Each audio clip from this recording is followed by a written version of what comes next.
This week on The Roads We Roam.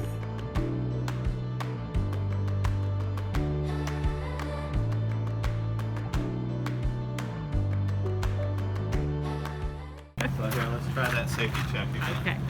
Okay. Too many days in the darkness without a glimpse of the light. Running tired and broken and scared, but I swear I'll never give up the fight. I see you broken and beat, head pulled down over your eyes. Every part of you wants to surrender, but darling, you were meant to survive. With every star, we are born again. Open your heart, spend less time in your head. With every star, we are born again. Open your heart, spend less time in your head.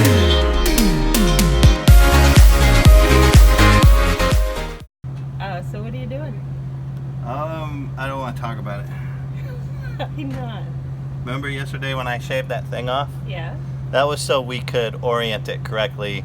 Left blinker is left blinker, right blinker is right blinker. I was trying to put it with that down. There's actually a little slot for this receiver up there, so I just rotated it because this morning when I did left, it was right. When I did right, it was left. So now it should work.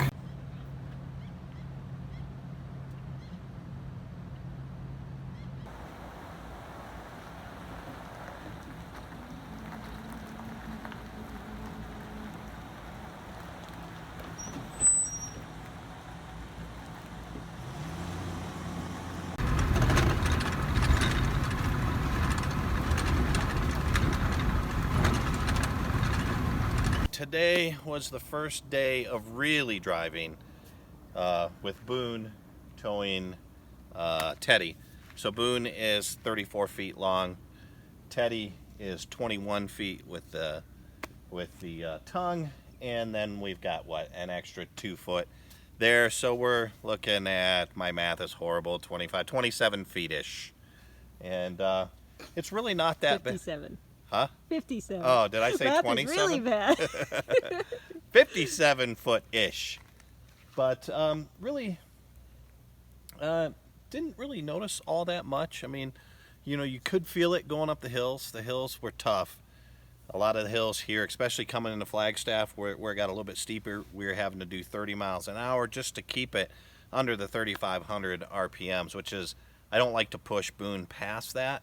But Boone handled it like a champ. There's been no overheating.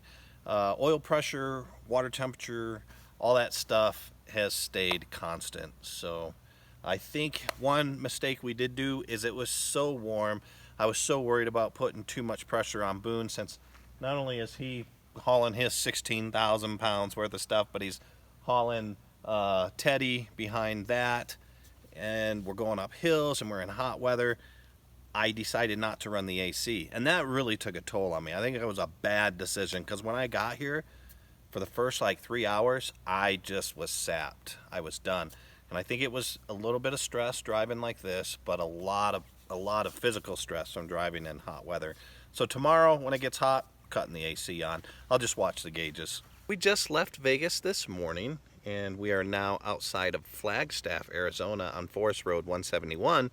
Which is a well-known boondocking area. Lots and lots of space. Yeah. I'm just so glad to kind of leave that heat. We were stuck inside pretty much and had that AC running all the time. I did like the pool at the KOA though. It was nice, but we could have used a little bit of a break. Yeah, well, yeah, this is real nice out here right now. Right now it's low 70s. As we were driving up here, you could just feel the change in temperature.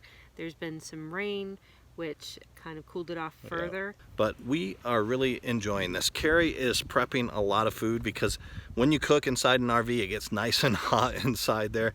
So right now, since it's cool, we're gonna prep all of our food in advance. We made some goulash that we're gonna have tonight. We pre-cooked some chicken, and some other things, just so tomorrow or the next day when it's hot, we don't have to heat the rig up, you know, by doing all that cooking in there. But let me show you around. Let me show you the campsite. So there's Boone hauling Teddy.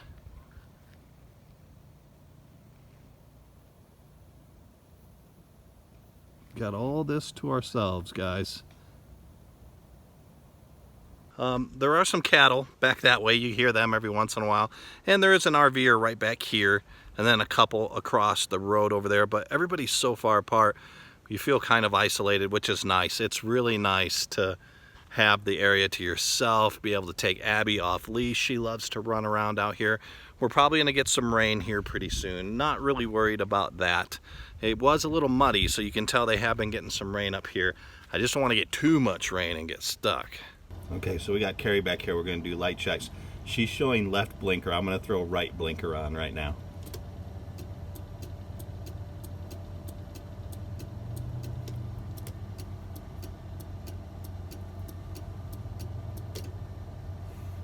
Now let's throw right blinker on.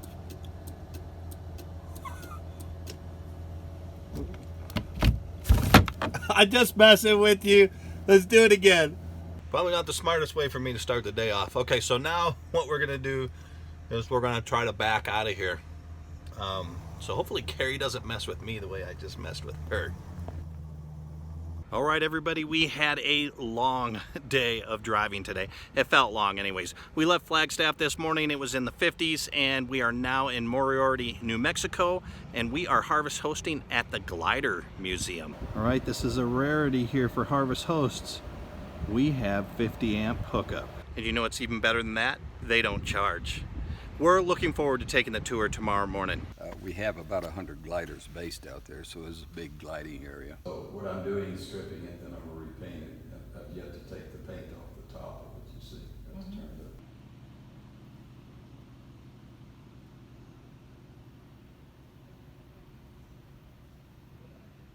It's a wonderful spot. You guys have to check it out. All right, guys, we are at the Petrified National Forest. We're going to run in the Visitor Center and check it out. We've got to get our sticker to go on the back of Boone. We do. I've never been here, but Russ has when he was a teenager. I was like 13 or 14. It's been a while. So one of the cool things about the Petrified Forest and the Painted Desert National Park area is that you are allowed to bring your dogs on the paved area as long as they're on leash. But it's so hot out right now. I think Abby, being black, she'd fry, and Billy would just revolt right away. She would. I am a sucker for billboard advertising, so here I am at Indian City.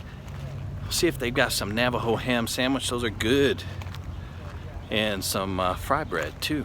So if you come here, Indian City, just off the Allentown Road, you're gonna see this big building behind you. That's where kind of all the more expensive gifts are. The other stuff is at Cheese Indian Store. Let me show you. Right there. That's where you're gonna find the other stuff. So hopefully they've got the Navajo fry bread and Navajo ham sandwiches. We had to try the local cuisine and got some Navajo fry bread. So excited to give that a go. Fry bread with salt and fry bread with cheese. So I'm looking forward to trying that. We are at the Travel and Visitor Information Center in Amarillo, Texas. Yep, it's located right off exit 75 on I-40. They allow you to stay 24 hours. They've got very nice bathrooms inside there. And then after hours, they close at 6 p.m. After hours, these outdoor restrooms here will be open.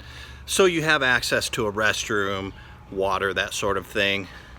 They've got some vending machines over here. Very nice place. The parking lot is pretty level. So I did see a sign for free Wi-Fi. Now I'm not sure if we can pick it all the way out there in Boone, but I'm gonna try, that's for sure. Look, there's like hardly anybody here. It's real quiet. Some of the things that we noticed while we were here, it's very well lit at night and it's very clean. Yeah, and we also noticed a police presence. 2 police officers pulled in last night, walked around the visitor center area, and then sat out in their vehicles for about 10-15 minutes. Real nice guys. There's also a Flying J nearby in case you need to get fuel. You're right there. Too many days in the darkness without a glimpse of the light. running tired and broken and scared, but I swear I'll never give up the fight. I see you broken and beat, hat pulled down over your eye.